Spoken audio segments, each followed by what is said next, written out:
Hi guys, welcome back to Plato Online Classes. Right. So today ఈరోజు మనము కెమిస్ట్రీలోని next topic atomic structure అంటాం, లేదా మనము దీన్ని పరమాణు నిర్మాణము అంటాం. అటామిక్ స్ట్రక్చర్, పరమాణు నిర్మాణము అంటాం. రైట్. అటామిక్ స్ట్రక్చర్లో ఈ టాపిక్లో మనము పరమాణు యొక్క నిర్మాణం ఏంటి, అలాగే పరమాణు నిర్మాణానికి సంబంధించిన వివిధ సిద్ధాంతాలు కానీ వివిధ థియరీస్ కానివ్వండి, అంటే డాల్టన్ థియరీ అంటాం, థామ్సన్స్ థియరీ అంటాం. థామ్సన్ సిద్ధాంతం ప్రకారం పరమాణు యొక్క నిర్మాణం ఎలా జరిగింది, అలాగే రుదర్ఫర్డ్ ప్రకారం పరమాణు యొక్క నిర్మాణం ఏంటి, నీల్ బోర్ ప్రకారం పరమాణు యొక్క నిర్మాణం ఏంటి. సో ఇవన్నిటిని కూడా మనము ఈ టాపిక్లో చూద్దాం. రైట్. సో మొదటగా పరమాణు నిర్మాణం అంటాం. సో పరమాణు నిర్మాణం కన్నా ముందు ఫస్ట్ అసలుకి మూలకము అంటే ఏంటి. సో లాస్ట్ క్లాస్లో మనము అసలుకి మూలకము, అలాగే సమ్మేళనము, ఎలిమెంట్స్, అలాగే కాంపౌండ్స్ అంటే వీటిని ఎలిమెంట్స్ అంటాం, వీటిని కాంపౌండ్స్ అంటాం, అలాగే వాటిని ఏ విధంగా మనం వర్గీకరించాం ఇదంతా కూడా చూసాం. సో క్విక్ పాయింట్లో కూడా ఒక జస్ట్ క్విక్ షార్ట్ నోట్స్లో మూలకము అంటే ఏంటి.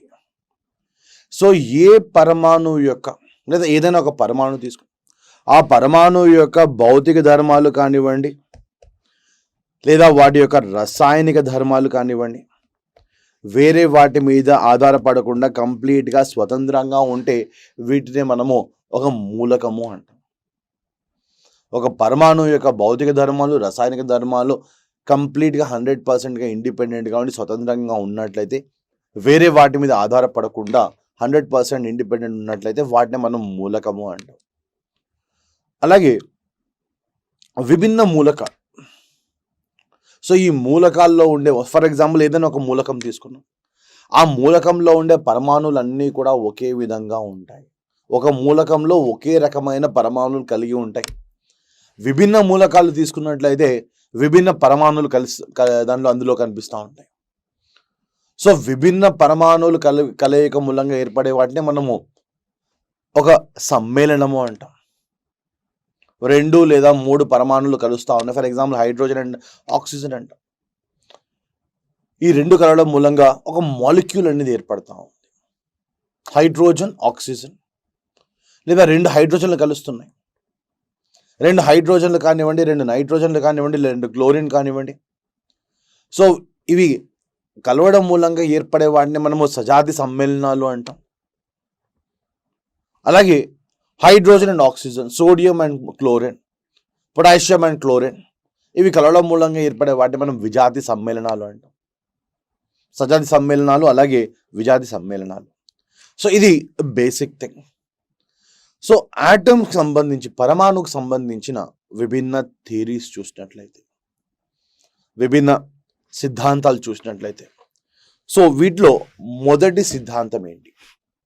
సో పరమాణు యొక్క నిర్మాణాన్ని మనం చూసినట్లయితే ఇందులో మొదటి సిద్ధాంతము, దీన్నే మనము డాల్టన్ సిద్ధాంతము అంటాం, డాల్టన్ థియరీ అంటాం, డాల్టన్ సిద్ధాంతం. సో డాల్టన్ సిద్ధాంతం ప్రకారం పరమాణువు అనేది ఒక అవిభాజ్య కణము అంటాం. ఎనీ ఆటమ్, మనం తీసుకునే ఆటమ్ ఏదైనా కావచ్చు, ఇది ఒక అవిభాజ్య కణము అంటాం. దీన్ని ఇంకా సింపుల్గా ఇంకా వీటిని మనము డివైడ్ చేయలేము. ఫర్ ఎగ్జాంపుల్ మనం చూస్తున్న పదార్థాల్లో గోల్డ్ రింగ్ తీసుకున్నాం, గోల్డ్ కానివ్వండి, ఐరన్ కానివ్వండి, కాపర్ కానివ్వండి, ఏదైనా ఒక పదార్థం తీసుకున్నాం. సో ఈ పదార్థాన్ని మనం డివైడ్ చేసుకుంటూ పెద్ద పదార్థం నుంచి చిన్న పదార్థంగా డివైడ్ చేసుకుంటూ పోతే లాస్ట్కి మిగిలిపోయేది ఒక అవిభాజ్య కణము. దాన్నే మనం ఆటమ్ అంటాం, దాన్నే మనం పరమాణువు అంటాం. సో డాల్టన్ సిద్ధాంతం ప్రకారం పరమాణువు అనేది ఒక అవిభాజ్య కణము, అంటాం, ఇండివిజిబుల్ పార్టికల్. సో ఈ అవిభాజ్య కణాలు ఏవైతే ఉన్నాయో, ఆటమ్స్, ఏదైనా ఒక మూలకం తీసుకున్నప్పుడు ఆ మూలకంలో అన్ని ఒకే రకమైన పరమాణువులన్నీ కలిసి ఉంటాయి. ఒక మూలకంలో ఉండే పరమాణువులన్నీ కూడా ఒకే రకానికి చెందినవి అంటాం. సో ఏదైనా ఒక మూలకం తీసుకున్నప్పుడు ఆ మూలకంలో ఉండే పరమాణువులన్నీ కూడా ఒకే రకమైనటువంటి ఉంటాయి. అలాగే విభిన్న మూలకాలు తీసుకున్నప్పుడు విభిన్న మూలకాల్లో విభిన్న పరమాణువులు కనిపిస్తూ ఉంటాయి. విభిన్న మూలకాల్లో విభిన్న పరమాణువులు కనిపిస్తూ ఉంటాయి. ఇది డాల్టన్ సిద్ధాంతం ప్రకారం. సో ప్రతి ఒక్క పరమాణువుకి కొద్దిగా ద్రవ్యరాశి అంటూ ఉంటుంది. ప్రతి ఒక్క పరమాణువుకి ఒక ద్రవ్య ఆటం ఉంటుంది. ఆటంలో అందులో ఉండే ఎలక్ట్రాన్లు కానివ్వండి, ప్రోటాన్లు కానివ్వండి, వీటికి కొద్దిగా ద్రవ్యరాశి అంటూ కలుగుతాం. ద్రవ్యరాశి అనేది ఉంటుంది. అలాగే ఆటం అనేది ఎప్పుడు కూడా అవిభాజ్య కణము, స్మాలెస్ట్ పార్టికల్, అతి చిన్న పదార్థము అంటాం. అలాగే ఒక అవిభాజ్య కణము అంటాం. సో ఆటంలో ఉండే ఎలక్ట్రాన్లు కానివ్వండి, ప్రోటాన్స్ కానివ్వండి. సో మొదటగా మనము ఎలక్ట్రాన్లు అంటాం. ప్రతి ఒక్క పరమాణువులో ఉండే ప్రతి ఒక్క పరమాణువులో ఎలక్ట్రాన్లు అంటూ ఉంటాయి. సో ఎలక్ట్రాన్లను కనుగొనింది ఎవరు? లేదా ప్రోటాన్ను కనుగొనింది ఎవరు? లేదా న్యూట్రాన్ను కనుగొనింది ఎవరు? ఎలక్ట్రాన్స్ గురించి మనం చూసినట్లయితే, సో ఎలక్ట్రాన్లను కనుగొనింది జే థామ్సన్ అనే శాస్త్రవేత్త. ఎలక్ట్రాన్లను కనుగొనింది థామ్సన్. అలాగే ప్రోటాన్లను కనుగొనింది రుదర్ఫర్డ్ అనే శాస్త్రవేత్త. ఎలక్ట్రాన్లను కనుగొనింది థామ్సన్ అయితే ప్రోటాన్లను కనుగొనింది జే థామ్సన్. అలాగే న్యూట్రాన్లను కనుగొనింది చాడ్విక్ అంట. న్యూట్రాన్లను కనుగొనింది చాడ్విక్. సో ఎలక్ట్రాన్ల యొక్క ఆవేశము, ఎలక్ట్రాన్ల యొక్క ద్రవ్యరాశి. ఫర్ ఎగ్జాంపుల్ ముందుగా ఎలక్ట్రాన్ చూద్దాం. సో ఎలక్ట్రాన్ల యొక్క ద్రవ్యరాశి అనేది ఎంత ఉంటుంది? మాస్ ఆఫ్ ఎలక్ట్రాన్ అంట. మాస్ ఆఫ్ ఎలక్ట్రాన్ ప్రతి ఒక్క ఎలక్ట్రాన్ యొక్క ద్రవ్యరాశి అనేది 9.11 ఇంటూ 10⁻31 అనేది ఎలక్ట్రాన్ల యొక్క ద్రవ్యరాశి అంట.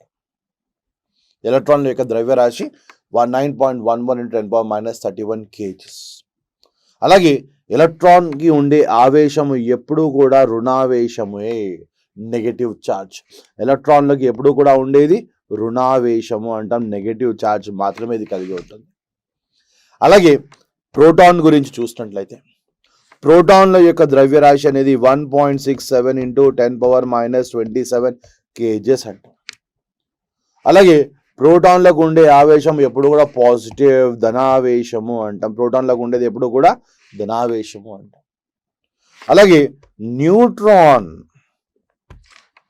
న్యూట్రాన్లకు ఆవేశము అనేది ఉండదు, న్యూట్రల్ ఛార్జ్ అంటాం వీటి. సో న్యూట్రాన్లకు ఆవేశము అనేది ఉండదు.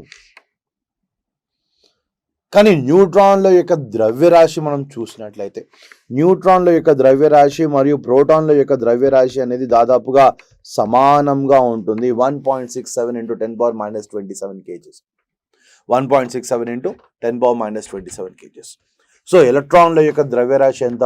9.11 ఇంటూ 10⁻31 kgs.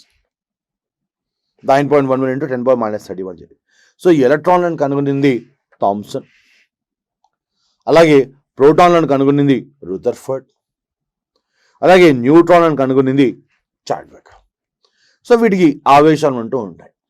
సో వీటిని ఆధారం చేసుకొని, వీటిని బేస్ చేసుకొని మొదటగా ప్రస్తావించిన సిద్ధాంతం ఇది డాల్టన్ సిద్ధాంతం అన్నాం. సో డాల్టన్ సిద్ధాంతంలో పరమాణు యొక్క నిర్మాణం గురించి ఎక్కువగా డిస్క్రైబ్ చేయలేదు, ఎక్కువగా వర్ణించలేదు. సింపుల్గా ఏం చెప్తాం, డాల్టన్ సిద్ధాంతం ప్రకారం పరమాణు అనేది ఒక అవిభాజ్య కణం అంటాం అంతే. అలాగే పరమాణువులో ఉండే లేదా ఒక మూలకంలో ఉండే పరమాణువులన్నీ కూడా ఒకే విధంగా ఉంటాయి.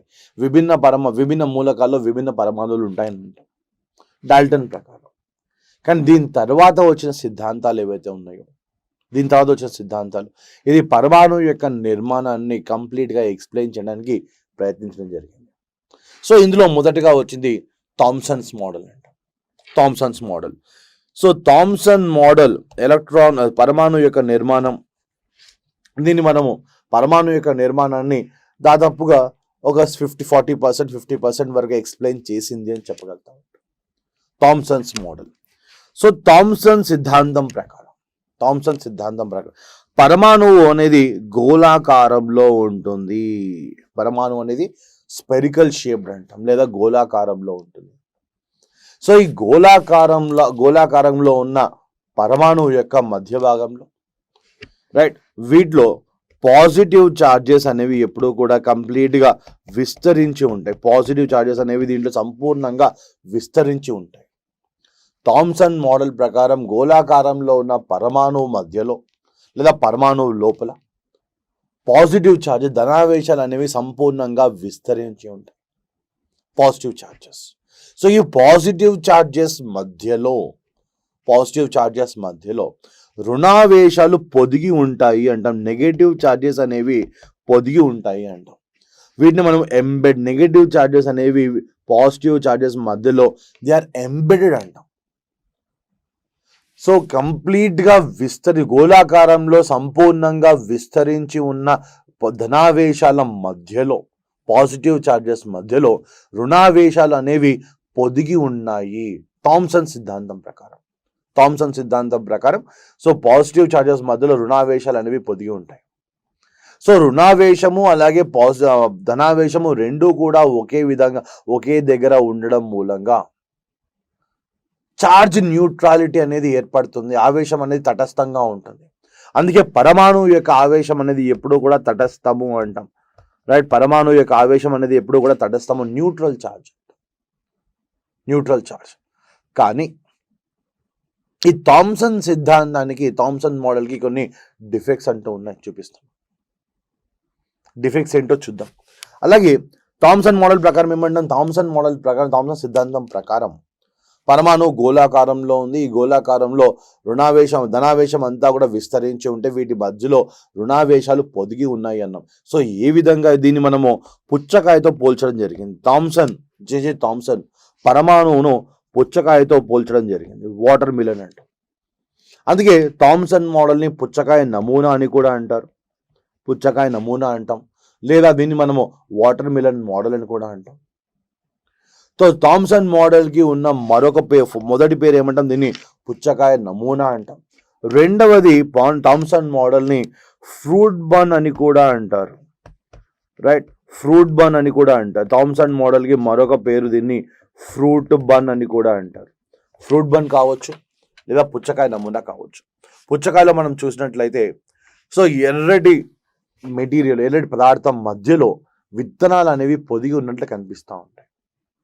అలాగే ఫ్రూట్ బన్లో బ్రెడ్ మధ్యలో అక్కడక్కడ తర్బూజా గింజలు కానివ్వండి లేదా ఇంకేవైనా సరే అవి పొదిగి ఉన్నట్టు కనిపిస్తూ ఉంటాయి.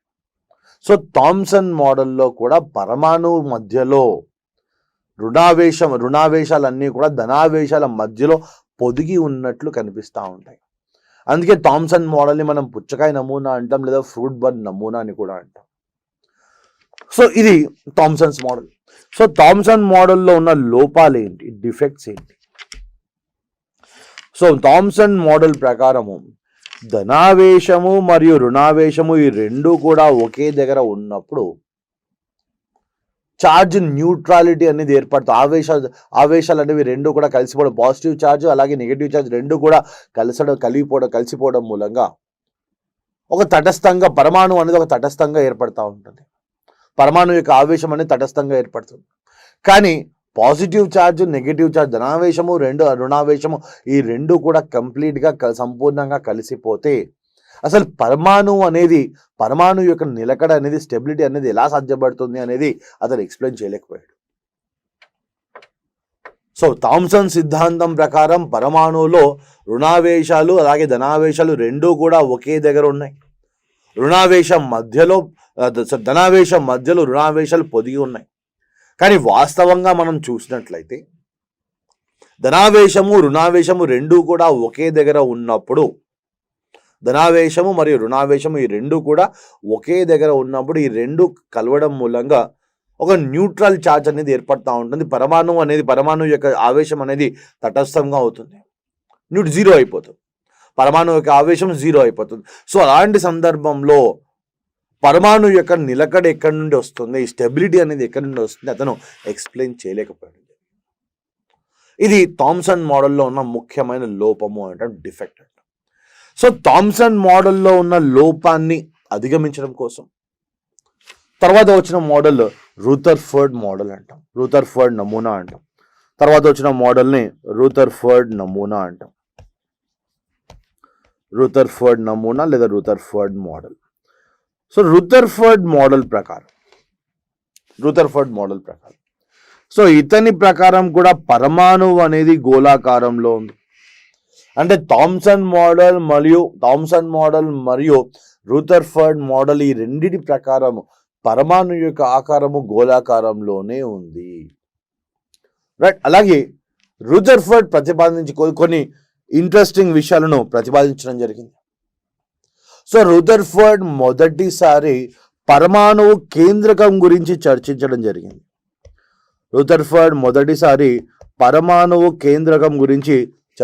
జరిగింది. సో పరమాణు కేంద్రకం గురించి డాల్టన్ కానివ్వండి లేదా థామ్సన్ కానివ్వండి వారు ప్రతిపాదించిన సిద్ధాంతాల్లో ఎక్కడా కూడా దాని గురించి ప్రస్తావించలేదు. కానీ రూథర్ఫర్డ్ మొదటిసారి పరమాణు కేంద్రకం గురించి చర్చించడం జరిగింది. సో ఈ పరమాణు కేంద్రకం దీన్నే మనము న్యూక్లియస్ అని కూడా అంటాం. సో పరమాణు కేంద్రం దీన్నే మనం న్యూక్లియస్ అంటాం. సో ఈ పరమాణు కేంద్రకంలో ఏముంటాయి? న్యూక్లియస్ లోపల న్యూట్రాన్లు ఉంటాయి, వీటితో పాటు ప్రోటాన్లు ఉంటాయి. న్యూట్రాన్లు మరియు ప్రోటాన్లు ఈ రెండు కూడా మనకు పరమాణు కేంద్రకంలో కనిపిస్తాయి. న్యూట్రాన్ల యొక్క ఆవేశము 0 అంటాం, తటస్థము అంటాం. 0 అని చెప్పేదానికంటే దీన్ని మనం న్యూట్రల్ అని చెప్పడం చాలా బెటర్, తటస్థము అంటాం. అలాగే ప్రోటాన్ల యొక్క ఆవేశము ధనావేశము అంటాం, positive charge. So positive charge అలాగే న్యూట్రల్ ఛార్జ్, 0 ఛార్జ్ కలిగిన న్యూట్రాన్లు, ప్రోటాన్లు మరియు న్యూట్రాన్లు ఈ రెండు కూడా ఎక్కడ ఉన్నాయి? పరమాణు కేంద్రకం లోపల ఉన్నాయి. సో ఈ పరమాణు కేంద్రకం ఎక్కడ ఉంది? పరమాణువు యొక్క మధ్య భాగంలో ఉన్న దాన్ని మనము పరమాణు కేంద్రకము అంటాం. సో ప్రోటాన్లకు పాజిటివ్ ఛార్జ్ ఉండడం మూలంగా, న్యూట్రాన్లకు ఛార్జ్ లేకపోవడం మూలంగా పరమాణు మధ్య భాగంలో ఉన్న పరమాణు కేంద్రకం ఉండే ఆవేశం ఎటువంటిది? పాజిటివ్ ఛార్జ్ అంటాం. పరమాణు కేంద్రకం మధ్య భాగంలో ఉండే దాన్ని ఏమంటే పరమాణు కేంద్రకము అంటున్నాం. సో ఈ పరమాణు కేంద్రకంలో ఏమున్నాయి? న్యూట్రాన్లు ఉన్నాయి, ప్రోటాన్లు ఉన్నాయి. న్యూట్రాన్లకు ఆవేశం లేదు, ఛార్జ్ లేదు, న్యూట్రల్ ఛార్జ్. కానీ ప్రోటాన్లకు ఉన్న ఛార్జ్ ఏది? Positive charge. సో ప్రోటాన్లు న్యూట్రాన్లు రెండు కూడా ఒకే దగ్గర ఉన్నాయి కాబట్టి సో ప్రోటాన్లకు ఉండే ఛార్జే పరమాణు కేంద్రకం యొక్క ఛార్జ్ అని చెప్తాం, ఆవేశం అని చెప్తాం. సో కాబట్టి పరమాణు కేంద్రకం యొక్క ఆవేశం ఏమవుతుంది? పాజిటివ్ ఆవేశం, ధనావేశము అంటున్నాం. అలాగే ఎలక్ట్రాన్, ఇప్పుడు పరమాణు కేంద్రకంలో ప్రోటాన్లు న్యూట్రాన్లు ఈ రెండు ఉంటే ఎలక్ట్రాన్లు ఎక్కడ ఉంటాయి? సో రూథర్ఫర్డ్ ప్రకారం పరమాణు కేంద్రకం చుట్టూ ఉన్న వివిధ కక్షల్లో ఎలక్ట్రాన్లు పరమాణు కేంద్రకం చుట్టూ నిరంతరంగా భ్రమిస్తూ ఉంటాయి. పరమాణు కేంద్రకం చుట్టూ ఉన్న విభిన్న కక్షల్లో ఎలక్ట్రాన్లు నిరంతరంగా పరమాణు కేంద్రకం చుట్టూ భ్రమిస్తూనే ఉంటాయి కంటిన్యూస్గా. సో ఇక్కడ పరమాణు కేంద్రకం చుట్టూ ఉన్న కక్షల్లో ఎలక్ట్రాన్లు భ్రమిస్తున్నాయి అంటాం. అయినప్పటికీ కూడా పరమాణు యొక్క ఎక్కువ భాగం, మ్యాక్సిమం పార్ట్ ఆఫ్ ఆటమ్ అంటాం, పరమాణు యొక్క ఎక్కువ భాగం అనేది ఖాళీగా ఉంది అని చెప్పడం జరిగింది. సో పరమాణువులో మధ్య భాగం మాత్రమే పదార్థాలు, పార్టికల్స్ అనేవి ఎక్కువగా ఉన్నాయి. కానీ పరమాణు కేంద్రకం బయట ఉన్న విభిన్న కక్షల్లో ఎలక్ట్రాన్లు తిరుగుతున్నాయి. అయినప్పటికీ కూడా పరమాణు యొక్క ఎక్కువ భాగం అనేది ఖాళీగా ఉంది అనేది చెప్పడం జరిగింది. అలాగే ఒక పరమాణు యొక్క ద్రవ్యరాశి అనేది పరమాణు కేంద్రకం మూలంగా అని చెప్పడం జరిగింది. The complete weight of atom, పరమాణు యొక్క దాదాపుగా పరమాణు యొక్క ద్రవ్యరాశి అనేది పరమాణు కేంద్రకం మూలంగా అనేది రూథర్ఫర్డ్ ప్రతిపాదించడం జరిగింది.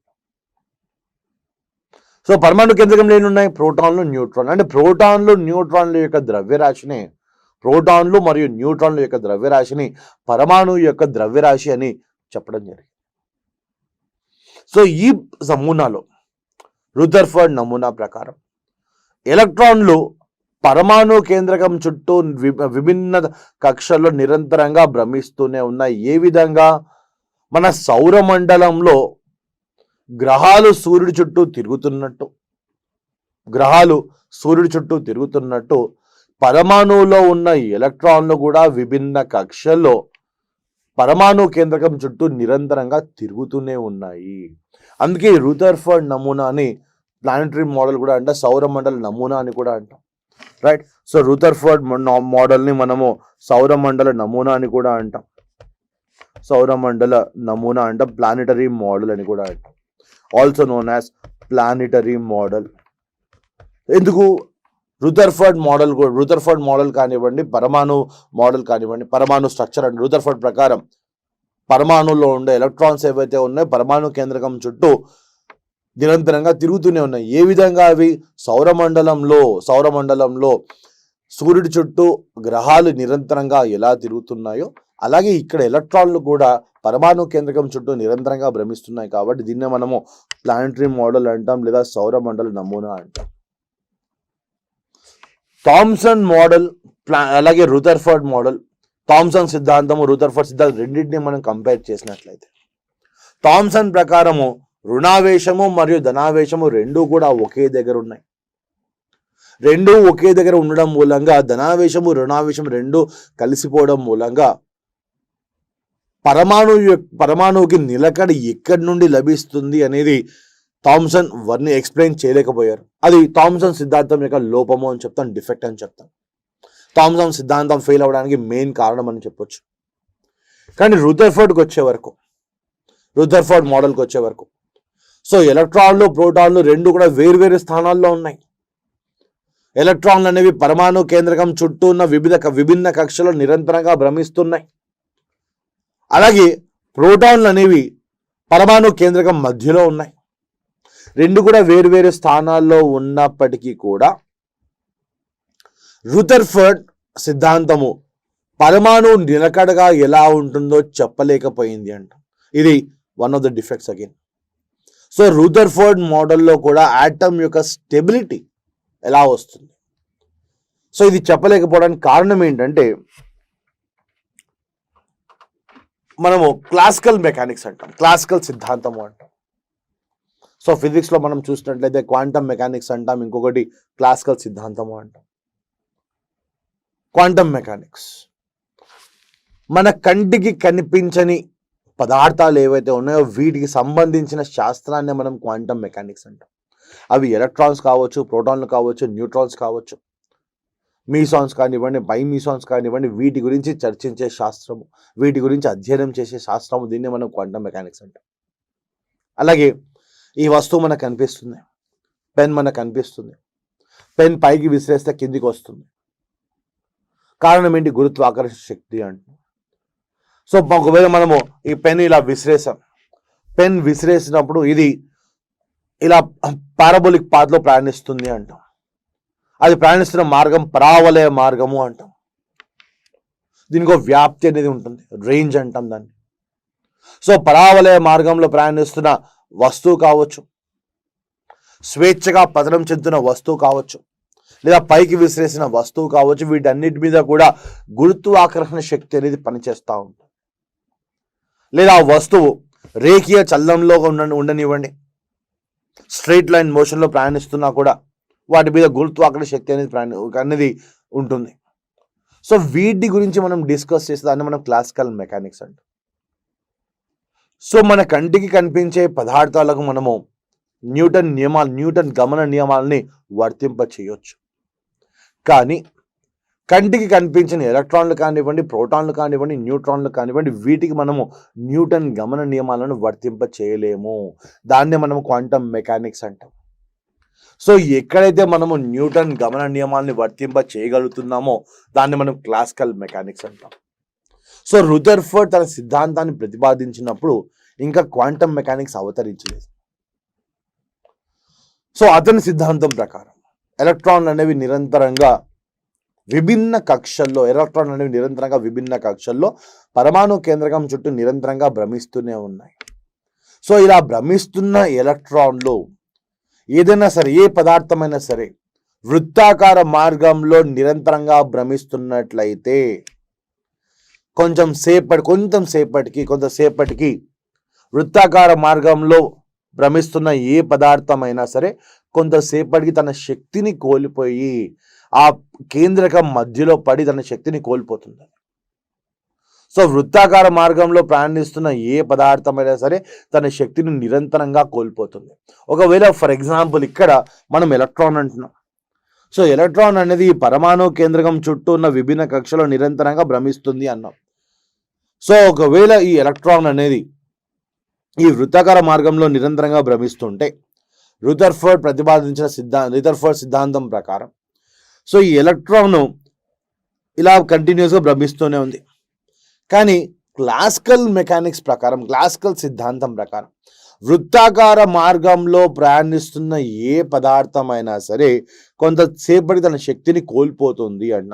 ఇలా శక్తిని కోల్పోయిన ఎలక్ట్రాన్ ఏదైతే ఉందో ఇది నిరంతరంగా స్లోగా ఇలా తిరుగుతూ లాస్ట్కి ఆ పరమాణు కేంద్రకంలో పడాల్సిందే అన్న. ఒకవేళ ఎలక్ట్రాన్ అనేది తిరిగి పరమాణు కేంద్రకంలో చేరినట్లయితే పరమాణు కేంద్రకం లోపల ఉన్న ప్రోటాన్తో కలిసి ఒక తటస్థమైన ఆవేశం మళ్ళీ ఏర్పడుతూ ఉంటుంది. అంటే థామ్సన్ మోడల్ మరియు రుదర్ఫోర్డ్ మోడల్ మళ్ళీ ఒకే విధంగా అవుతాయి. థామ్సన్ మోడల్లో ఏమంటున్నా మనము థామ్సన్ మోడల్లో ధనావేశము రుణావేశము రెండూ కూడా ఒకే దగ్గర ఉన్నాయి కాబట్టి పరమాణు యొక్క నిలకడ స్టెబిలిటీ అనేది ఎలా సాధిస్తుంది అనేది ఎక్స్ప్లెయిన్ చేయలేకపోయింది అన్నట్టు. అలాగే ఇక్కడ రుదర్ఫోర్డ్ మోడల్లో ఎలక్ట్రాన్లు ప్రోటాన్లు రెండు కూడా వేర్వేరు స్థానాల్లో ఉన్నప్పటికీ కూడా వృత్తాకార మార్గంలో నిరంతరంగా భ్రమిస్తున్న ఎలక్ట్రాన్ అనేది తన శక్తిని కోల్పోవాలి. క్లాసికల్ మెకానిక్స్ ప్రకారం తన శక్తిని కోల్పోవాలి. ఒకవేళ తన శక్తిని కోల్పోతే అది నిదానంగా పరమాణు కేంద్రకంలో చేరాలి. ఒకవేళ పరమాణు కేంద్రకంలోకి ఎలక్ట్రాన్ అనేది చేరితే ఆ పరమాణు యొక్క నిలకడ ఎలా సాధిస్తుందో అనేది రుదర్ఫోర్డ్ ఎక్స్ప్లెయిన్ చేయలేకపోయారు. ఇది రుదర్ఫోర్డ్ మోడల్ యొక్క లోపము అంటాం, డిఫెక్ట్. రుదర్ఫోర్డ్ మోడల్ యొక్క డిఫెక్ట్స్. సో ఈ రుదర్ఫోర్డ్ మోడల్ ప్రతిపాదించిన రుదర్ఫోర్డ్ నమూనాలో ఉన్న లోపాలను సవరిస్తూ దీని తర్వాత బోర్ సిద్ధాంతం, నీల్ బోర్ సిద్ధాంతం అనేది తెర మీదకి రావడం జరిగింది. బోర్ తన పరమాణు నమూనాను ప్రవేశపెట్టడం జరిగింది. రుదర్ఫోర్డ్ నమూనాలో ఉన్న లోపాలను సవరిస్తూ బోర్ తన నమూనాను ప్రతిపాదించడం జరిగింది. సో బోర్ మోడల్ అనేది ప్లాంక్స్ క్వాంటమ్ థియరీ ఆధారంగా ప్రతిపాదించడం జరిగింది. మ్యాక్స్ ప్లాంక్ ప్రతిపాదించిన క్వాంటమ్ సిద్ధాంతం ఆధారంగా. సో బోర్ సిద్ధాంతము అనేది బోర్ మోడల్ అనేది బోర్ నమూనా అంట. బోర్ నమూనా అనేది క్వాంటమ్ సిద్ధాంతము దీన్ని ఆధారంగా చేసుకొని ప్రతిపాదించడం జరిగింది. సో క్వాంటమ్ సిద్ధాంతం అంటే ఏంటి? Quantum theory. సో ఫిజిక్స్లోని ఎక్కడైతే మనము మన కంటికి కనిపించని పదార్థాల గురించి డిస్కస్ చేస్తున్నాము, మైక్రోస్కోపిక్ పార్టికల్స్ మన కంటికి కనిపించని పదార్థాలు, వీటికి సంబంధించిన శాస్త్రం ఏదైతే ఉందో, కంటికి కనిపించని పదార్థాలు ఎలా కదులుతూ ఉన్నాయి, వాటికి ఉండే శక్తి ఏంటి, వాటికి ఉండే ద్రవ్యరాశి ఏంటి, సో ఇవి ఇలా కదలడం మూలంగా శక్తిని కోల్పోతున్నాయా, శక్తిని గ్రహిస్తున్నాయా, వీటి గురించి అధ్యయనం చేసే శాస్త్రమే మనం క్వాంటమ్ సిద్ధాంతము అంటాం. సో క్వాంటమ్ సిద్ధాంతం ప్రకారం ఏదైనా ఒక పదార్థం, మైక్రోస్కోపిక్ పార్టికల్, ఏదైనా ఒక పదార్థం వృత్తాకార మార్గంలో చలిస్తున్నప్పటికీ కూడా తన శక్తిని అది ఎప్పుడు కూడా కోల్పోదు. దీని ప్రకారం క్వాంటమ్ సిద్ధాంతం ప్రకారం మైక్రోస్కోపిక్ పార్టికల్, చాలా చిన్నటి పార్టికల్స్ అంటాం, మైక్రోస్కోపిక్ పార్టికల్స్ అంటాం, మన కంటికి కనిపించిన పార్టికల్స్ ఏవైతే ఉన్నాయో, అంటే ఫర్ ఎగ్జాంపుల్ ఎలక్ట్రాన్లు కానివ్వండి, ప్రోటాన్లు కానివ్వండి, న్యూట్రాన్లు కానివ్వండి, వీటిని మనము మైక్రోస్కోపిక్ పార్టికల్స్ అంటాం, మన కంటికి కనిపించవు కాబట్టి. సో ఇటువంటి పార్టికల్స్ ఏవైతే, ఇటువంటి పదార్థాలు ఏవైతే ఉన్నాయో ఇవి వృత్తాకార మార్గంలో నిరంతరంగా చలిస్తున్నప్పటికీ కూడా అవి తన శక్తిని ఎప్పుడు కూడా కోల్పోవు అనేది క్వాంటమ్ సిద్ధాంతము అంటాం. సో ఈ క్వాంటమ్ సిద్ధాంతాన్ని ఆధారం చేసుకొని బోర్ తన నమూనాని ప్రవేశపెట్టడం జరిగింది. సో బోర్ నమూనా అనేది క్వాంటమ్ సిద్ధాంతం ఆధారంగా దీన్ని ప్రవేశపెట్టడం జరిగింది. సో బోర్ మోడల్ ప్రకారం పరమాణు అనేది ఎప్పుడు కూడా ఇది గోళాకారంలో ఉంటుంది అన్న. సో థామ్సన్ మోడల్ ప్రకారం కానివ్వండి, రుదర్ఫర్డ్ మోడల్ ప్రకారం కానివ్వండి, లేదా బోర్ నమూనా ప్రకారం కానివ్వండి, పరమాణువు యొక్క ఆకారం అనేది గోళాకారము అంటాం, స్పెరికల్ షేప్. ఇది 3 సిద్ధాంతాల్లో కూడా 3 నమూనాల్లో కూడా కామన్ థింగ్. ఇది 3 నమూనాల్లో కూడా కామన్. సో ముగ్గురు కూడా థామ్సన్, రుదర్ఫర్డ్ అలాగే బోర్, ఈ ముగ్గురు ప్రతిపాదించింది ఏంటి? పరమాణు యొక్క ఆకారం అనేది గోళాకారము అనేది. అలాగే బోర్ నమూనాల్లో కూడా పరమాణు యొక్క మధ్య భాగంలో ఉన్న దాన్ని పరమాణు కేంద్రకము అన్నాం. సో ఈ పరమాణు కేంద్రకం దీని యొక్క ఆవేశము అనేది ఎప్పుడు కూడా పాజిటివ్ ఛార్జ్. అలాగే పరమాణు కేంద్రకం చుట్టూ ఉన్న విభిన్న కక్షలో ఎలక్ట్రాన్లు అనేవి నిరంతరంగా భ్రమిస్తూనే ఉంటాయి. పరమాణు కేంద్రకం చుట్టూ ఉన్న విభిన్న కక్షల్లో ఎలక్ట్రాన్లు అనేవి నిరంతరంగా భ్రమిస్తూనే ఉంటాయి అన్నాం. కానీ క్వాంటం సిద్ధాంతం ప్రకారం సో ఈ వృత్తాకార కక్షలో భ్రమిస్తున్న ఎలక్ట్రాన్లు అనేవి అవి ఎప్పటికీ కూడా తమ శక్తిని కోల్పోవు. అందుకే వీటిని ఏమంటాం? వీటిని స్టేషనరీ ఆర్బిట్. ఏ కక్షల్లో అయితే ఎలక్ట్రాన్లు తమ శక్తిని కోల్పోవో వాటిని స్టేషనరీ ఆర్బిట్స్ అని అనడం జరుగుతాయి. సో బోర్ నమూనా ప్రకారం ఎలక్ట్రాన్లు అనేవి పరమాణు కేంద్రకం చుట్టూ ఉన్న స్టేషనరీ ఆర్బిట్స్ లో నిరంతరంగా భ్రమిస్తున్నాయి కాబట్టి అవి తమ శక్తిని ఎప్పుడూ కూడా కోల్పోవు.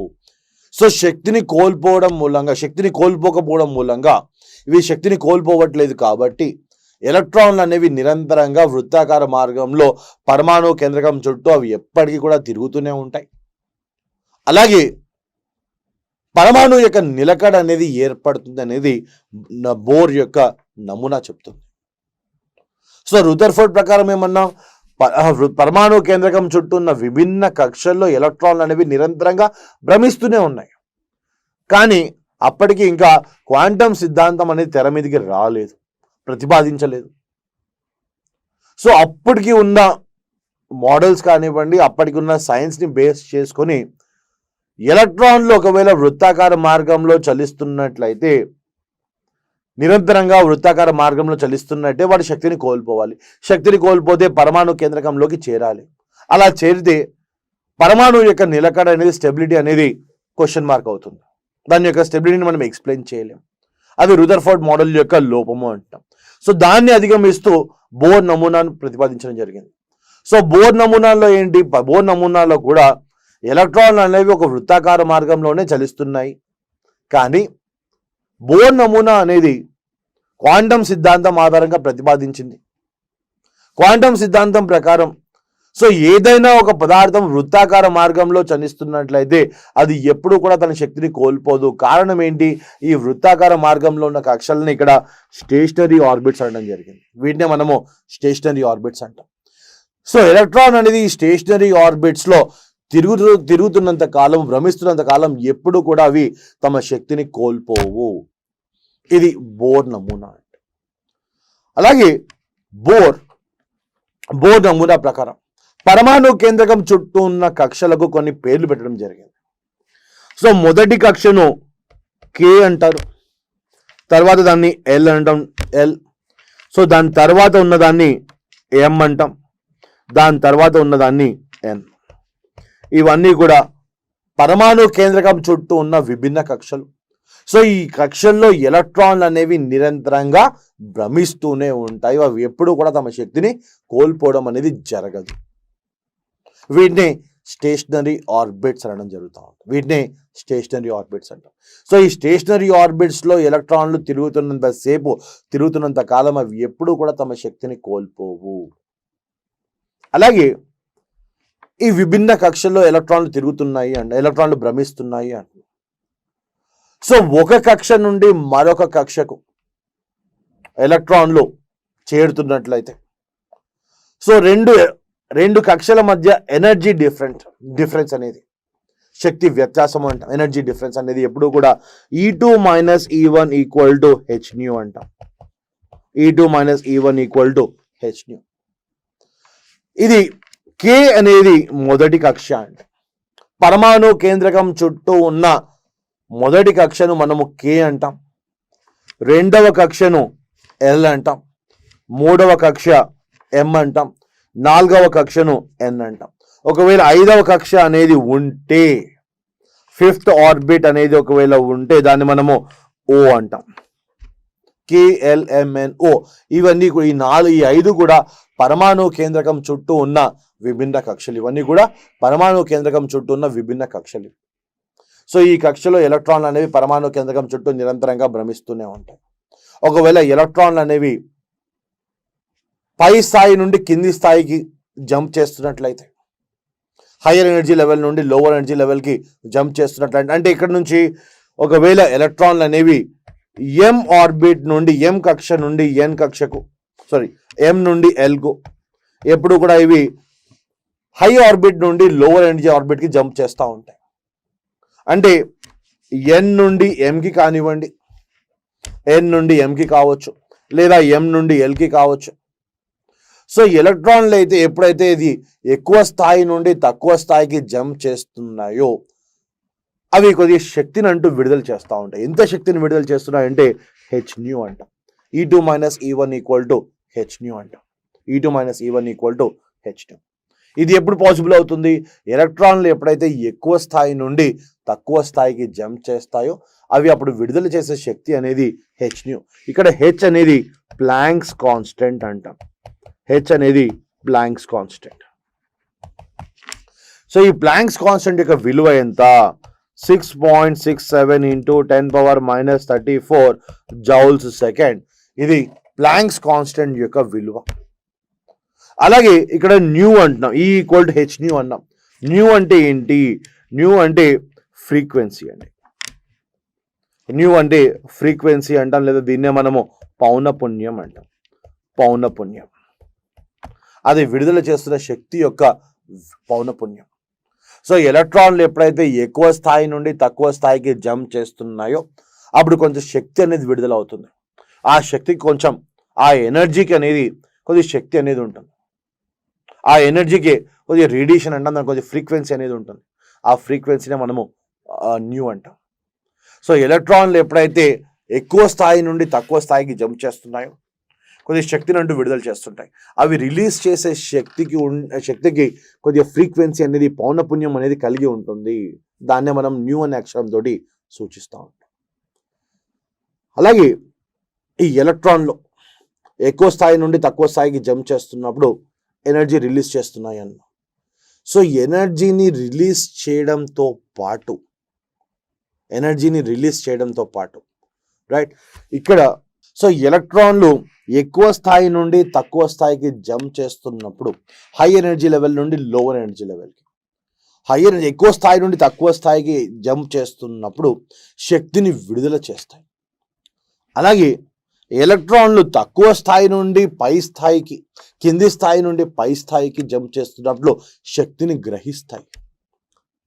గ్రహిస్తాయి. సో ఇలా ఎలక్ట్రాన్లు ఎప్పుడైతే ఎక్కువ స్థాయి నుండి తక్కువ స్థాయికి జంప్ చేస్తున్నప్పుడు విడుదలవుతున్న శక్తి ఏదైతే ఉందో సౌరవర్ణ పటంలో కొన్ని రేఖలుగా కనిపిస్తూ ఉంటాయి. దీన్ని మనము స్పెక్ట్రల్ లైన్స్ అంటాం. ఇప్పుడు ఎక్కువ స్థాయి నుండి తక్కువ స్థాయికి జంప్ చేస్తున్నప్పుడు కొంచెం శక్తి అనేది విడుదలవుతుంది. ఈ విడుదలైన శక్తి ఏతుందో సౌరవర్ణ పటంలో కొన్ని రేఖలుగా మనకు కనిపిస్తూ ఉంటాయి. సో రుదర్ఫర్డ్ మోడల్ లేదా రుదర్ఫర్డ్ నమూనా ఏదైతే ఉందో ఈ సౌరవర్ణ పటంలోని రేఖలు ఏవైతే ఉన్నాయో కేవలము సౌరవర్ణ పటంలోని రేఖలను, హైడ్రోజన్ పరమాణువులో ఏర్పడే రేఖలను మాత్రమే ఇతను ఎక్స్ప్లెయిన్ చేయగలిగారు. హైడ్రోజన్ పరమాణువులో ఏర్పడే పరమాణువులో ఏర్పడే రేఖలను మాత్రమే ఇతను ఎక్స్ప్లెయిన్ చేయగలిగారు. అంటే ఏంటి? ఫర్ ఎగ్జాంపుల్ మనము హైడ్రోజన్ తీసుకుంటే ఇది పరమాణు కేంద్రకము అంటాం. సో హైడ్రోజన్ యొక్క పరమాణు కేంద్రకంలో ఒక ప్రోటాన్ అనేది కనిపిస్తుంది. అలాగే మొదటి కక్ష, ఇది రెండో కక్ష అన్నాం. సో హైడ్రోజన్లో ఉండే ఎలక్ట్రాన్ సంఖ్య ఎంత? కేవలం 1 మాత్రమే. సో ఉన్న ఒక ఎలక్ట్రాన్ కూడా ఇలా మొదటి కక్షలో K కక్షలో కనిపిస్తూ ఉంటుంది. సో ఒకవేళ ఈ ఉన్న ఎలక్ట్రాన్ ఏదైనా శక్తిని గ్రహిస్తే ఇది మొదటి కక్ష నుండి రెండవ కక్షలోకి జంప్ చేయడం మొదలు పెడుతుంది గ్రహించినప్పుడు. కానీ కాసేపటికి ఆ ఎలక్ట్రాన్ అనేది పై స్థాయి నుండి కింది స్థాయికి తిరిగి రావాలి. సో ఎప్పుడైతే ఎలక్ట్రాన్ పై స్థాయి నుండి కింది స్థాయికి తిరిగి వస్తుందో కొద్ది శక్తిని అంటూ విడుదల చేస్తుంది. ఆ శక్తి అనేది సౌరవర్ణ పటంలోని కొన్ని రేఖలుగా కనిపిస్తూ ఉంటుంది. సో నీల్ బోర్ కేవలము హైడ్రోజన్లో ఏర్పడే రేఖలను మాత్రమే వర్ణించగలిగాడు. హీలియం కానివ్వండి, లీథియం కానివ్వండి, బెరీలియం, బోరాన్ అంటే 1 కన్నా ఎక్కువ ఎలక్ట్రాన్లు ఉండే పరమాణువుల్లో ఏర్పడే రేఖలను అతను ఎక్స్ప్లెయిన్ చేయలేదు. కేవలము 1 ఎలక్ట్రాన్ ఉన్న హైడ్రోజన్లో ఏర్పడే సౌరవర్ణ పటంలోని రేఖలను మాత్రమే ఎక్స్ప్లెయిన్ చేయగలిగారు. కానీ 1 కన్నా ఎక్కువ ఎలక్ట్రాన్లు ఉన్న హీలియం కానివ్వండి, బెరీలియం కానివ్వండి, లీథియం కానివ్వండి, ఇటువంటి వాటిలో ఏర్పడే సౌరవర్ణ పటాలను అతను ఎక్స్ప్లెయిన్ చేయలేదు. ఇది నీల్ బోర్ నమూనా యొక్క పెద్ద లోపము అని చెప్తాం. ఈ స్పెక్ట్రల్ లైన్స్ అంటున్నాం వీటిని మనం.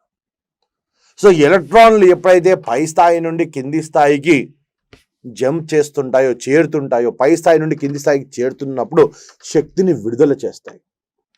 సో ఇవి విడుదల చేసే శక్తి అనేది సౌరవర్ణ పటంలోని కొన్ని రేఖలుగా కనిపిస్తూ ఉంటాయి. సో ఇతను కేవలం హైడ్రోజన్లో కనిపించే రేఖలను మాత్రమే ఎక్స్ప్లెయిన్ చేయగలగడం జరిగింది, వర్ణించడం జరిగింది. హీలియం లేదా 2 కన్నా ఎక్కువ ఎలక్ట్రాన్లు కలిగిన పరమాణువుల్లో ఏర్పడే రేఖలు ఏవైతే ఉన్నాయో వీటిని అతను వర్ణించలేకపోవడం జరిగింది. ఇది నీల్ బోర్ మోడల్ యొక్క ముఖ్య డిఫెక్ట్ అని చెప్పొచ్చు. అలాగే నీల్ బోర్ ఇతను అయానిక్ బంధాలు ఎందుకు ఏర్పడుతున్నాయి, పరమాణువుల మధ్య బంధాలు అంటూ ఎందుకు ఏర్పడుతున్నాయి అనేది ఎక్స్ప్లెయిన్ చేయలేకపోయాడు. అంటే ఫర్ ఎగ్జాంపుల్ మనము అయోనిక్ బంధము అంటాం, అయోనిక్ బాండ్ అంటాం, లేదా సమయోజనీయ బంధము అంటాం. దీన్ని మనం కోవలెంట్ బాండ్, అయానిక్ బాండ్ కానివ్వండి, కోవలెంట్ బాండ్ కానివ్వండి, అసలుకి అయానిక్ బంధం కానివ్వండి, సమయోజనీయ బంధం కానివ్వండి, అసలు ఇవి ఎందుకు ఏర్పడుతున్నాయి ఇతను ఎక్స్ప్లెయిన్ చేయలేదు.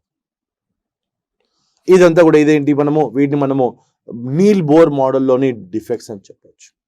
సో నీల్ బోర్ మోడల్ ప్రకారం ఎలక్ట్రాన్లు ఎప్పుడూ కూడా పరమాణు కేంద్రకం చుట్టూ వృత్తాకార మార్గంలోనే నిరంతరంగా భ్రమిస్తుంటాయి. కానీ అవి ఎప్పటికీ కూడా తమ శక్తిని కోల్పోవు. కారణం అవి భ్రమిస్తున్న వృత్తాకార మార్గంలో కక్షలను మనము స్టేషనరీ ఆర్బిట్స్ అంటాం, లేదా వీటిని మనము శక్తి స్థాయిలు అంటాం. సో నిరంతరంగా శక్తి స్థాయిలో భ్రమిస్తుండడం మూలంగా ఇవి ఎప్పుడూ కూడా తమ శక్తిని కోల్పోవడం అంటూ జరగదు. సో ఎప్పుడైతే ఎలక్ట్రాన్లు పై స్థాయి నుండి కింది స్థాయికి చేరుతాయో శక్తిని విడుదల చేస్తాయి, లేదా కింది స్థాయి నుండి పై స్థాయికి చేరుతున్నప్పుడు శక్తిని గ్రహిస్తాయి. సో ఇవి విడుదల చేసే శక్తి అనేది సౌరవర్ణ పటంలోని కొన్ని రేఖలుగా కనిపిస్తూ ఉంటాయి. ఈ సౌరవర్ణ పటంలో ఏర్పడుతున్న రేఖలను నీల్ బోర్ ఎక్స్ప్లెయిన్ చేయలేకపోయారు. ఒక హైడ్రోజన్ మినహాయించి మిగిలిన ఏ దానిలో కూడా ఈ సౌరవర్ణ పటంలోని రేఖలు ఎందుకు ఏర్పడుతున్నాయి, ఎలా ఏర్పడుతున్నాయి, అవి ఎలా విభజించబడుతున్నాయి, దాన్ని ఎక్స్ప్లెయిన్ చేయలేకపోవడం జరిగింది. ఇదే మనం నీల్ బోర్ మోడల్ యొక్క ముఖ్యమైన లోపము అంటాం, డిఫెక్ట్ అంటాం. రైట్, అ క్విక్ లుక్ పరమాణు నిర్మాణం, అటామిక్ స్ట్రక్చర్ అంటే. సో మొదటగా మూలకము అంటున్నాం. సో మూలకం అంటే ఏ పరమాణువు అయితే స్వతంత్రమైన భౌతిక రసాయనిక ధర్మాలు కలిగి ఉండి ఇతర పరమాణువులపై ఆధారపడకుండా ఉంటుంది, దాన్ని మనం మూలకము అంటాం, ఎలిమెంట్ అంటాం. సో కంప్లీట్గా దాని యొక్క భౌతిక ధర్మాలు కానివ్వండి, రసాయనిక ధర్మాలు కానివ్వండి 100%గా ఇండిపెండెంట్గా ఉన్నట్లయితే దాన్ని మనము మూలకము అంటాం. అలాగే సమ్మేళనాలు అంటున్నాం, కాంపౌండ్స్ అంటాం. 2 లేదా అంతకంటే ఎక్కువ పరమాణువుల కలయిక వల్ల ఏర్పడే దాన్ని మనము సమ్మేళనాలు అంటాం. సదాయ సమ్మేళనాలు కావచ్చు, విద్యుత్ సమ్మేళనాలు కావచ్చు. రైట్, సో ఆల్రెడీ మనం వీటి గురించి కంప్లీట్ డిస్కషన్ పదార్థం యొక్క నిర్మాణంలో ఆల్రెడీ చూసాం మనం. రైట్, డాల్టన్ యొక్క పరమాణు సిద్ధాంతం. సో పరమాణు నిర్మాణం ఎలా జరిగింది అనేది ఫస్ట్ సిద్ధాంతము అంటాం ఇది. సో మొట్టమొదటి పరమాణు సిద్ధాంతాన్ని ప్రతిపాదించింది ఎవరు అంటే జాన్ డాల్టన్.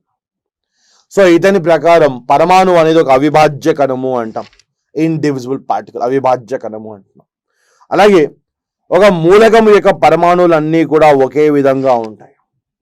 ఒక మూలకంలో ఒకే రకమైన పరమాణువులు అంటూ కనిపిస్తూ ఉంటాయి, విభిన్న మూలకాల్లో విభిన్న పరమాణువులు అంటూ కనిపిస్తూ ఉంటాయి. రైట్, అది మనం డాల్టన్ సిద్ధాంతం అంటాం, డాల్టన్ నమూనా అంటాం. తర్వాత ఎలక్ట్రాన్ కనుగొనింది ఎవరు? థామ్సన్. ఎలక్ట్రాన్ యొక్క ద్రవ్యరాశి ఎంత? 9.11 × 10⁻³ kgs. ఇది ఎలక్ట్రాన్ యొక్క ద్రవ్యరాశి. అలాగే ప్రోటాన్ కనుగొనింది ఎవరు? గోల్డ్స్టీన్. ప్రోటాన్ను కనుగొనింది గోల్డ్స్టీన్, కానీ ప్రోటాన్ నామకరణం చేసింది మాత్రం రూథర్ఫర్డ్ అంటాం, రూథర్ఫర్డ్. అలాగే ప్రోటాన్ యొక్క ద్రవ్యరాశి 1.67 × 10⁻27 kgs. ఇది ప్రోటాన్ యొక్క ద్రవ్యరాశి. Neutron కనుగొనింది Chadwick. న్యూట్రాన్ యొక్క ద్రవ్యరాశి కూడా సేమ్ 1.67 × 10⁻21 kgs అంటాం. అలాగే ప్రోటాన్ ద్రవ్యరాశి మరియు ఎలక్ట్రాన్ ద్రవ్యరాశి రెండు కూడా పోల్చినట్లయితే ప్రోటాన్ ద్రవ్యరాశి అనేది ఎలక్ట్రాన్ ద్రవ్యరాశి కన్నా 1836 రెట్లు ఎక్కువగా ఉంటుంది. అలాగే న్యూట్రాన్ యొక్క ద్రవ్యరాశి ఎలక్ట్రాన్ ద్రవ్యరాశి కన్నా 1840 రెట్లు ఎక్కువ అంటున్నాం. అంటే దీన్ని బట్టి ఏం చెప్తామంటే ప్రోటాన్ మరియు న్యూట్రాన్ ద్రవ్యరాశి 100% ఎగ్జాక్ట్గా ఉండదు, కొద్దిగా తేడా అనేది కనిపిస్తూ ఉంటుంది. అంటే ఇక్కడ ఏం రాస్తామంటే ప్రోటాన్ యొక్క ద్రవ్యరాశి అనేది 1.62 అని రాయొచ్చు. అలాగే న్యూట్రాన్ యొక్క ద్రవ్యరాశి 1.678 అని రాస్తాం. కానీ 2 డిజిట్స్ రాసినట్టు మాత్రం అది రెండు కూడా సేమ్ అనే చెప్తాం. రైట్. తర్వాత థామ్సన్ నమూనా ప్రకారం, థామ్సన్ నమూనాను ఏమంటాం? మనం థామ్సన్ నమూనాను ప్లమ్ పుడ్డింగ్ నమూనా అని అంటాం, లేదా దీన్ని ఫ్రూట్ బన్ మోడల్ అని కూడా అంటారు. ఫ్రూట్ బన్ నమూనా అంటారు, లేదా పుచ్చకాయ నమూనా, ఫ్రూట్ బన్ అంటాం, లేదా దీన్ని పుచ్చకాయ నమూనా పోలుస్తూ ఉంటాం. అలాగే థామ్సన్ నమూనా ప్రకారం పుచ్చకాయలోని ఎర్రని భాగం వలె పరమాణు అంతటా కూడా ధనావేశం విస్తరించి ఉంటుంది. థామ్సన్ నమూనా ప్రకారం లోపలి భాగం అంతా కూడా పాజిటివ్ ఛార్జ్ స్ప్రెడ్ అయి ఉంటుంది. ఆ పాజిటివ్ ఛార్జెస్ మధ్యలో, ధనావేశాల మధ్యలో రుణావేశం అంటూ పొదిగి ఉంటుంది. గింజ ఎలక్ట్రాన్లు అనేవి పొదిగి ఉంటాయి.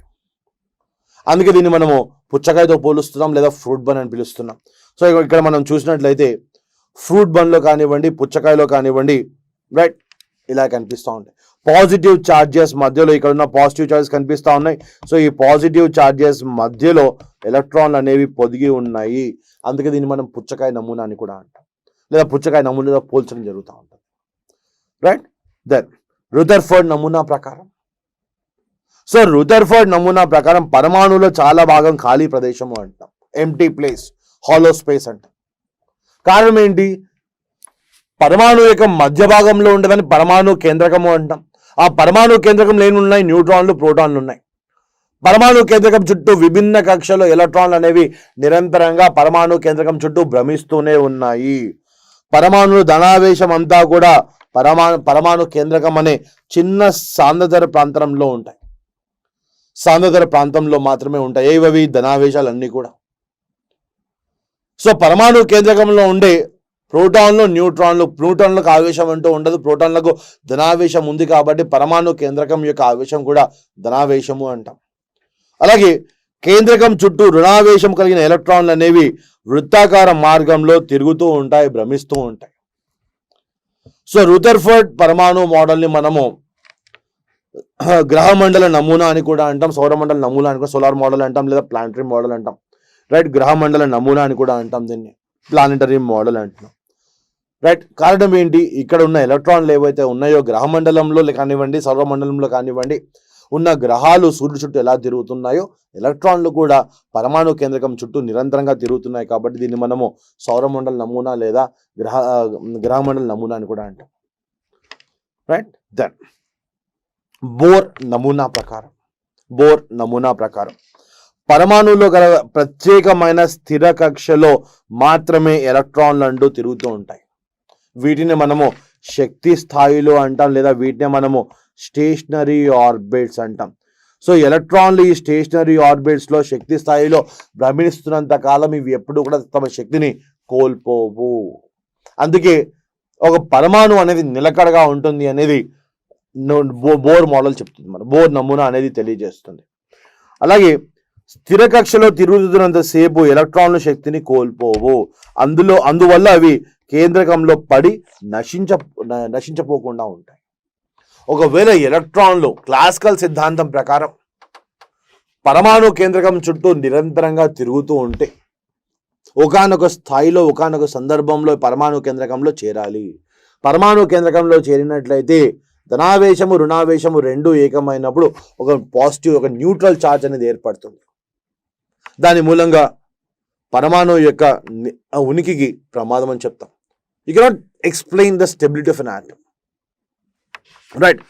సో ఈ స్థిర కక్షలు మనం ఏ విధంగా పిలుస్తున్నాం? ఈ స్థిర కక్షలు మనము KLM అనే అక్షరాలతో సూచిస్తున్నాం, లేదా దీన్నే మనము N = 1 2 3 4 అని కూడా రాస్తాం. నంబర్స్తో కానివ్వండి, అంకెలతో కానివ్వండి, లేదా అక్షరాలతో కానీ సూచించడం జరుగుతుంది. సో మొదటి కక్షను K అంటాం, లేదా N = 1 అంటాం. రెండవ కక్షను M అంటాం, లేదా N = 2, రైట్? సో KLMN, మొదటి కక్ష K, రెండవ కక్ష L, మూడవ కక్ష M, నాలుగవ కక్షను N అంటాం, లేదా N = 1 2 3 4 అండ్ సో ఆన్. ఎలక్ట్రాన్లు తక్కువ స్థాయి నుండి ఎక్కువ స్థాయికి చేరినప్పుడు శక్తిని గ్రహిస్తాయి. కింది నుండి పైకి వెళ్తున్నప్పుడు, తక్కువ స్థాయి నుండి పైకి వెళ్తున్నప్పుడు, పై స్థాయికి వెళ్తున్నప్పుడు శక్తిని గ్రహిస్తాయి. పై స్థాయి నుండి కింది స్థాయికి వస్తున్నప్పుడు శక్తిని విడుదల చేస్తాయి, right?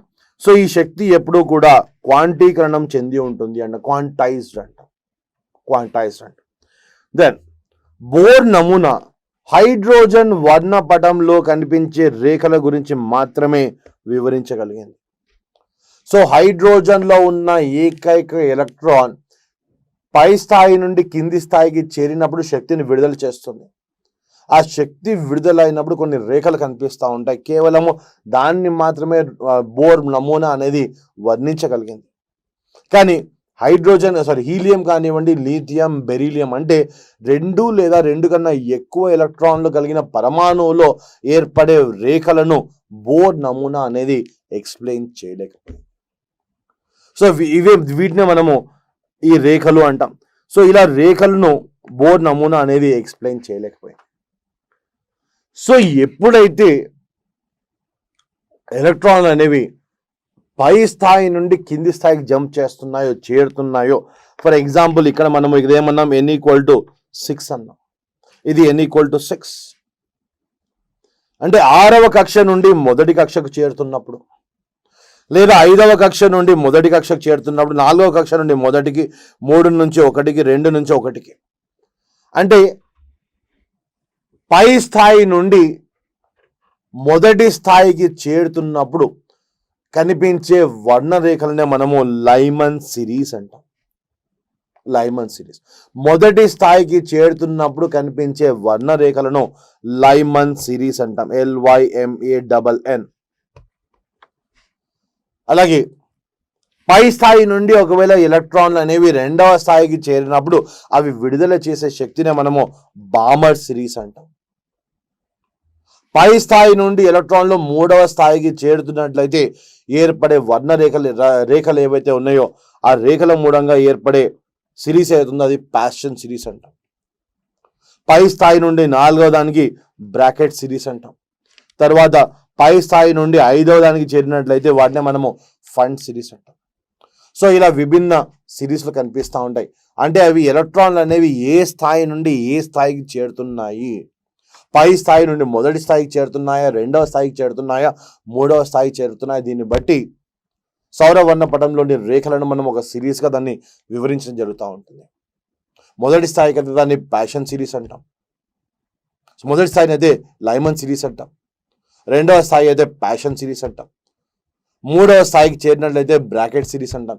Lyman, Balmer, Paschen, Brackett and fund series, different cases, right? మొదటి స్థాయి అయితే లైమన్ సిరీస్, రెండవ స్థాయి అయితే బామర్ సిరీస్, 3వ స్థాయికి చేరుతున్నట్లయితే ప్యాషన్ సిరీస్, 4వ స్థాయికి చేరుతున్నట్లయితే బ్రాకెట్ సిరీస్, 5వ స్థాయికి చేరుతున్నట్లయితే ఫండ్ సిరీస్.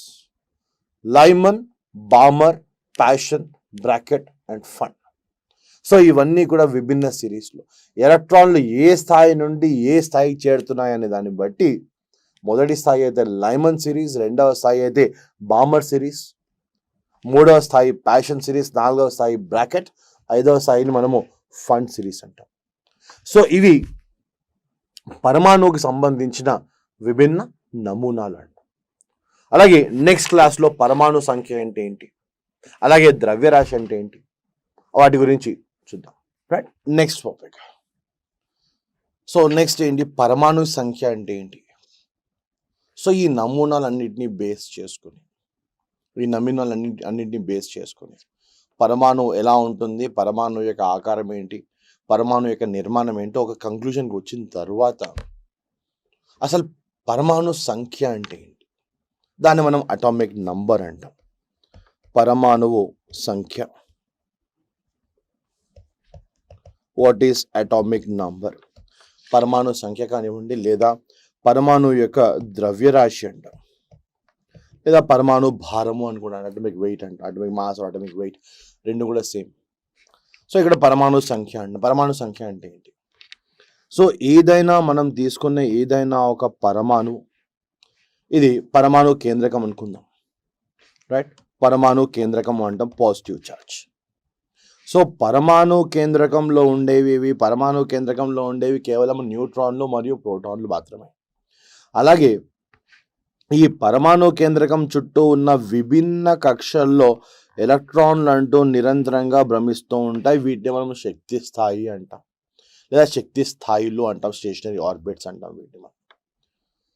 రైట్, సో ఈ శక్తి స్థాయిల్లో స్టేషనరీ ఆర్బిట్స్లో ఉన్న ఎలక్ట్రాన్లు మొదటి కక్షను మనం ఏమంటాం, మొదటి కక్షను దీన్ని కే అని పిలవడం జరుగుతుంది.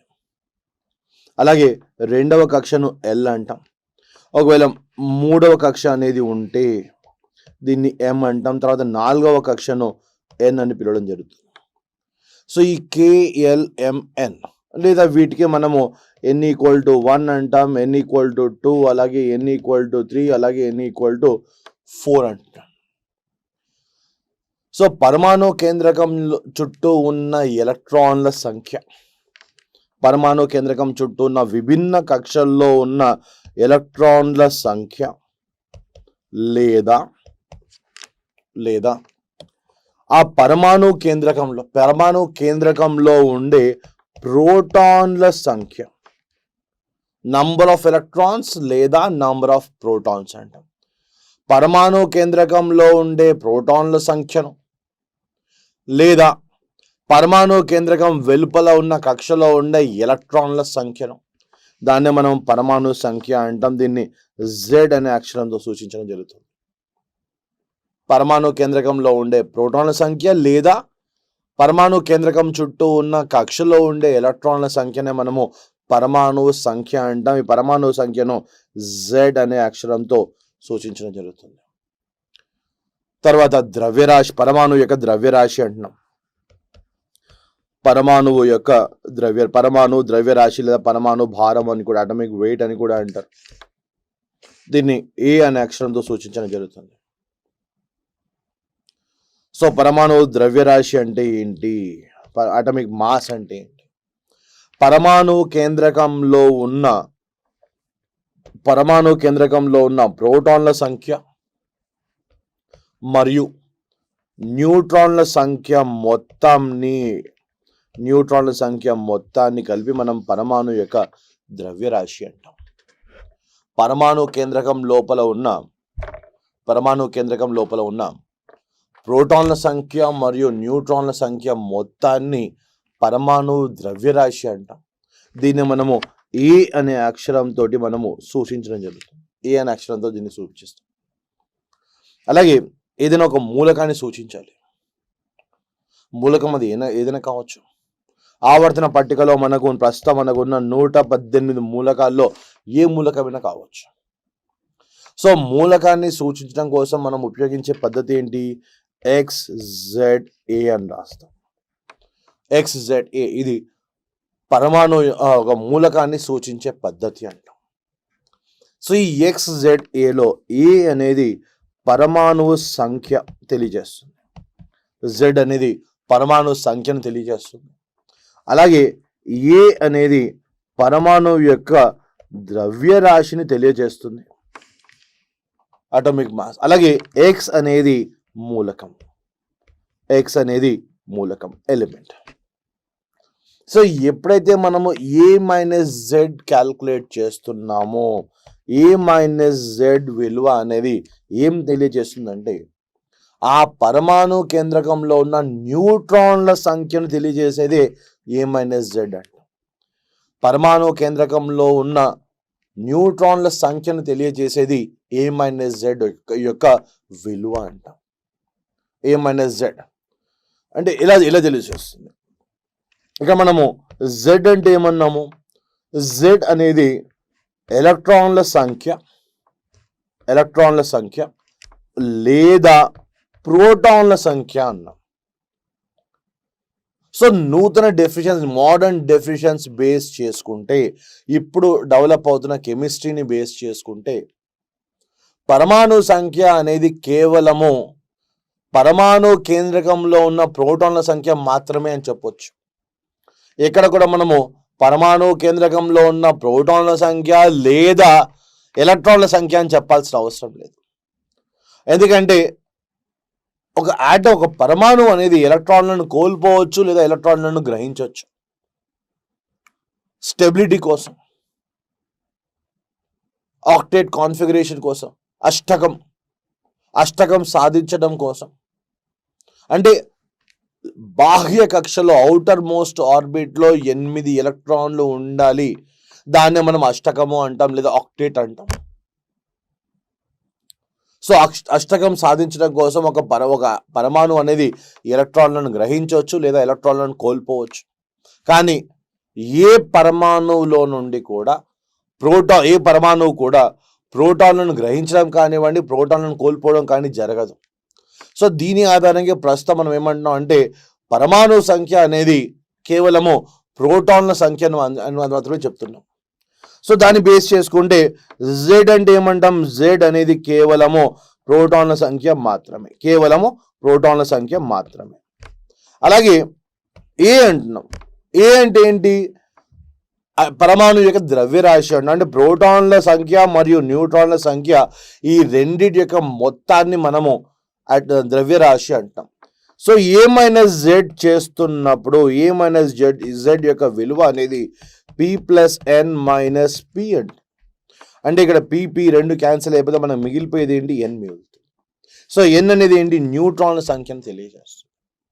సో ఏ మైనస్ జెడ్ యొక్క విలువ అనేది పరమాణు కేంద్రకంలో ఉన్న న్యూట్రాన్ల సంఖ్యను తెలియజేస్తుంది. రైట్. దీని మీద ఈ మధ్య కాలంలో కాంపిటేటివ్ ఎగ్జామ్స్లో రెగ్యులర్గా క్వశ్చన్స్ అనేవి అడగడం జరుగుతూ ఉంది.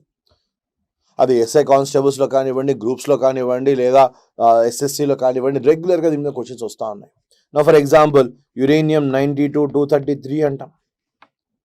యురేనియం 92-233 ఇందులోని న్యూట్రాన్ల సంఖ్య ఎంత, లేదా యురేనియం 92-233 అలాగే థోరియం 90-233 వీటిలో న్యూట్రాన్ల సంఖ్య ఎక్కువగా ఉంది, వీటిలో న్యూట్రాన్ల సంఖ్య తక్కువ అంటాడు. సో న్యూట్రాన్ల సంఖ్య తెలియాలంటే ఏం చేయాలి, మనము ఏ మైనస్ జెడ్ యొక్క విలువను క్యాల్కులేట్ చేయాలి. రైట్. సో వీటి ఆధారంగానే మనము సో ఈ పరమాణు సంఖ్య కానివ్వండి, పరమాణు ద్రవ్యరాశి కానివ్వండి, వీటి ఆధారంగా మనం ఐసోటోప్లు, ఐసోబార్లు, ఐసోటోన్లు అంటాం. రైట్. వీటిని మనము ఐసోటోప్లు అని అంటాం. ఐసోటోప్స్ అంటే ఏంటి? రైట్. సో రెండు మూలకాలు ఒకే రకమైన పరమాణు సంఖ్య కలిగి ఉండి, అంటే ఇక్కడ ఏంటి, పరమాణు సంఖ్య అనేది సమానంగా ఉండాలి. పరమాణు సంఖ్య అనేది సమానంగా ఉండి దాని యొక్క ద్రవ్యరాశి వేరుగా ఉన్నట్లయితే దీన్ని మనము ఐసోటోప్లు అని అంటాం. పరమాణు సంఖ్య సమానంగా ఉండాలి, అలాగే వాటి యొక్క ద్రవ్యరాశి అనేవి వేరుగా ఉన్నట్లయితే వాటి మనము ఐసోటోప్లు అంటాం. అంటే ఉదాహరణకు 1H1 లేదా 1H2 లేదా 1H3 ఈ మూడు కూడా ఐసోటోప్లు అంటాం. మనం కంపేర్ చేసినట్లయితే ఈ మూడింటి యొక్క పరమాణు సంఖ్య అనేది ఒకటే ఉంది, కానీ వీటి యొక్క ద్రవ్యరాశి మాత్రం 1, 2, 3 అంటున్నాం. ద్రవ్యరాశి వేరుగా ఉంది, మరియు పరమాణు సంఖ్య అనేది సమానంగా ఉంది. అలాగే 1H2ని మనము డ్యూటీరియం అంటాం. అలాగే 1H3ని ట్రీటియం అంటాం. ట్రీటియం 1H3 డ్యూటీరియం అంటున్నాం. అలాగే 1H3 అనేది డ్యూటీరియం. అలాగే 1H3 అనేది ట్రీటియం. 1H1 సింపుల్గా హైడ్రోజన్ అంటాం. సో పరమాణు సంఖ్య సేమ్గా ఉండి ద్రవ్యరాశి వేరుగా ఉన్నట్లయితే వాటిని ఐసోటోప్లు అంటాం. తర్వాత ఐసోబార్ అంటున్నాం. ఐసోబార్ వీటిని మనం ఐసోబార్లు అంటాం. పరమాణు సంఖ్య అనేది విభిన్నంగా ఉండి డిఫరెంట్గా ఉండి అలాగే దాని యొక్క ద్రవ్యరాశి అనేది సమానంగా ఉన్నట్లయితే వాటిని మనం ఐసోబార్లు అంటాం. పరమాణు సంఖ్య విభిన్నంగా ఉండి పరమాణు యొక్క ద్రవ్యరాశి అనేది సమానంగా ఉన్నట్లయితే వాటిని ఐసోబార్లు అంటాం. అంటే for example organ potassium calcium వీటి యొక్క పరమాణు సంఖ్య అనేది 18, 19, 20. వీటి యొక్క ద్రవ్యరాశి మాత్రం 40 అంట. అంటే వీటి యొక్క పరమాణు సంఖ్య వేరుగా ఉంది కానీ వీటి యొక్క ద్రవ్యరాశి అనేది సమానంగా ఉంది కాబట్టి వీటిని మనము ఐసోబార్లు అని అనొచ్చు. అలాగే ఐసోటోన్స్ అంటాం. ఐసోటోన్. సో వీటిని మనము ఐసోటోన్లు అంటాం. పరమాణు సంఖ్య మరియు పరమాణు ద్రవ్యరాశి ఈ రెండు కూడా వేరుగా ఉండి పరమాణు సంఖ్య మరియు పరమాణు ద్రవ్యరాశి రెండు కూడా వేరుగా ఉండి వాటి యొక్క న్యూట్రాన్ల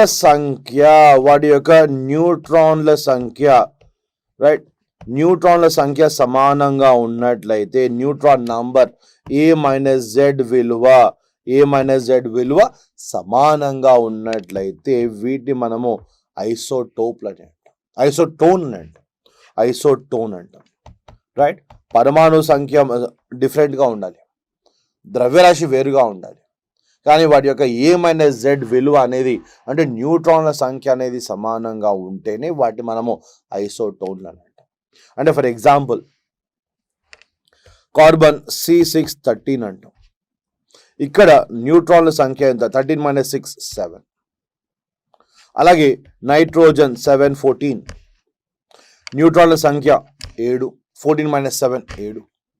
ఆక్సిజన్ 815 అంట. న్యూట్రాన్ల సంఖ్య 15 - 8 7.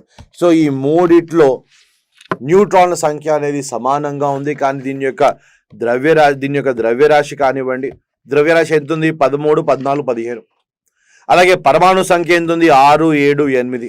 పరమాణు సంఖ్య ద్రవ్యరాశి ఈ రెండు కూడా వేరుగా ఉండి వీటి యొక్క న్యూట్రాన్ల సంఖ్య సమానంగా ఉంది. అందుకే వీటిని మనము ఐసోటోన్స్ అంటాం. ఇది బేసిక్ థింగ్స్.